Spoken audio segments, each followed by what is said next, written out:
आइए प्रभु श्री राम के युद्ध में प्रमुख सहायक 10 महान व्यक्तित्व के बारे में जानते हैं।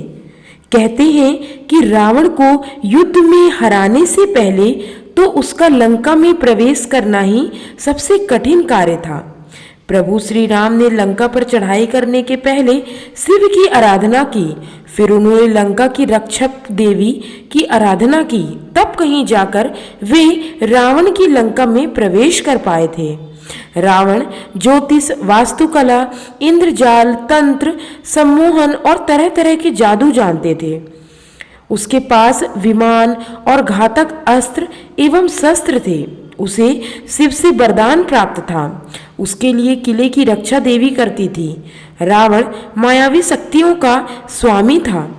रावण को भगवान राम कभी नहीं मार पाते यदि उन्हें इन 10 लोगों का साथ नहीं मिलता। लेकिन यह सभी राम की ही लीला थी। आओ जानते हैं कि वे 10 लोग कौन थे। हनुमान जी ने ही प्रभु श्री राम की अंगूठी को लेकर समुद्र को पार करने के बाद उसे माता सीता को दिया। मेघनाद के पुत्र अक्षय कुमार का वध कर लंका दहन किया। विभीषण और सुग्रीव को राम से मिलाया। राम और लक्ष्मण का अपहरण कर जब अहिरावण पाताल लोक ले गया था तो उन्हें मुक्त कराया और उन्होंने हिमालय से संजीवनी बूटी को लाकर लक्ष्मण की जान बचाई। दूसरे लक्ष्मण प्रभु श्री राम के भाई लक्ष्मण शेषनाग के अवतार थे। अपनी पत्नी उर्मिला से 14 वर्ष तक दूर रहे। लक्ष्मण के बगैर राम न तो सीता माता को ढूंढ पाते और न ही वे युद्ध की तैयारी कर पाते। लक्ष्मण एक श्रेष्ठ धनुर्धर थे और वे पाशुपत शास्त्र का संधान करना जानते थे। तीसरे संपाति और जटायु। राजा दशरथ के मित्र जटायु ने ही सीता को ले जा रहे रावण को रोकने का प्रयास किया और वे मारे गए। जटायु ने राम को पूरी कहानी सुनाई और यह भी बताया कि रावण किस दिशा में गया है। इसके बाद संपाति ने अंगद को रावण द्वारा सीता हरण की पुष्टि की थी।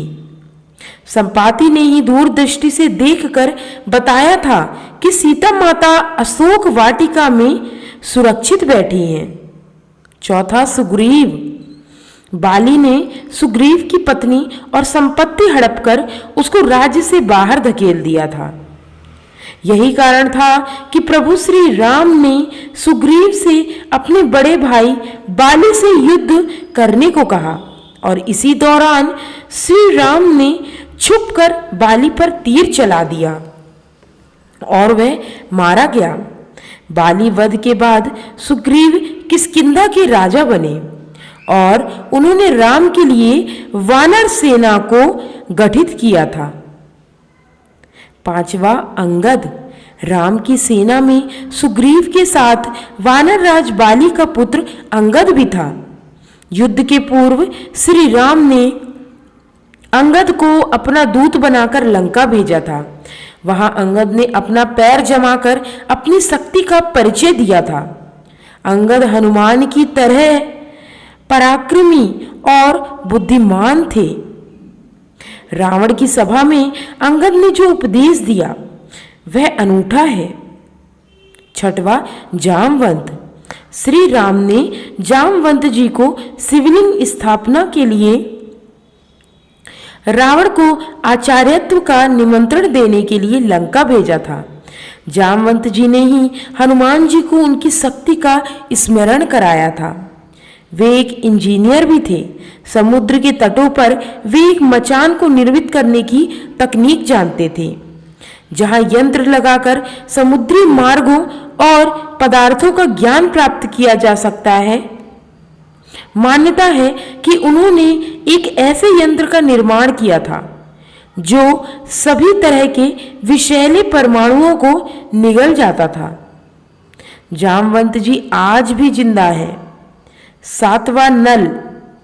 नल और नील 2 भाई थे। नल ने ही लंका और भारत के बीच पुल बनाया था।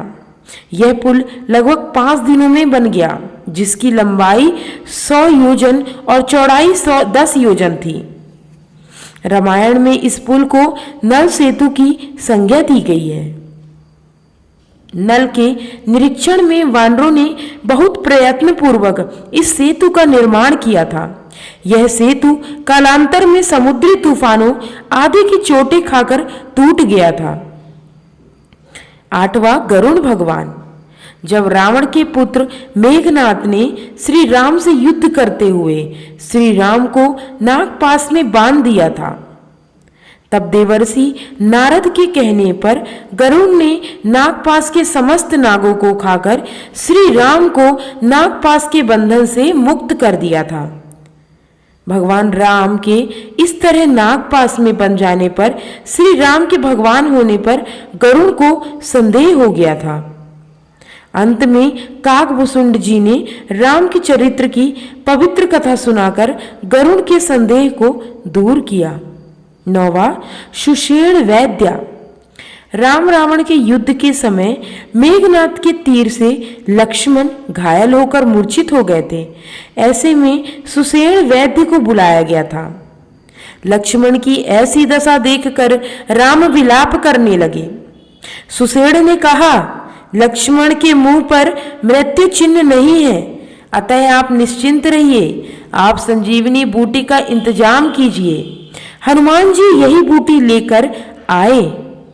यदि सुषेण वैद्य नहीं होते तो लक्ष्मण का जिंदा रहना मुश्किल था, और यदि लक्ष्मण का देहांत हो जाता तो संभवतः प्रभु श्री राम यह युद्ध रोककर पुनः लौट जाते। अतः सुषेण वैद्य की राम कथा में महत्वपूर्ण भूमिका रही। 10वां, विभीषण। रावण के 10 सिर थे। जिस सिर को राम अपने बाण से काट देते थे, पुनः उसके स्थान पर दूसरा सिर उभर जाता था। राम द्वारा लाख प्रयास करने के बाद भी जब रावण नहीं मारा गया तो वानर सेना में चिंता होने लगी।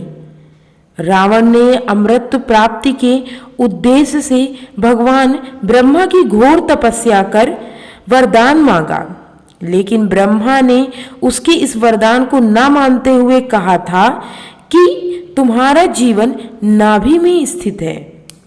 यही कारण था कि वानर सेना पर रावण भारी पड़ने लगा था। ऐसे में विभीषण ने राम को यह राज बताया था कि रावण का जीवन उसकी नाभि में है, नाभि में ही अमृत है।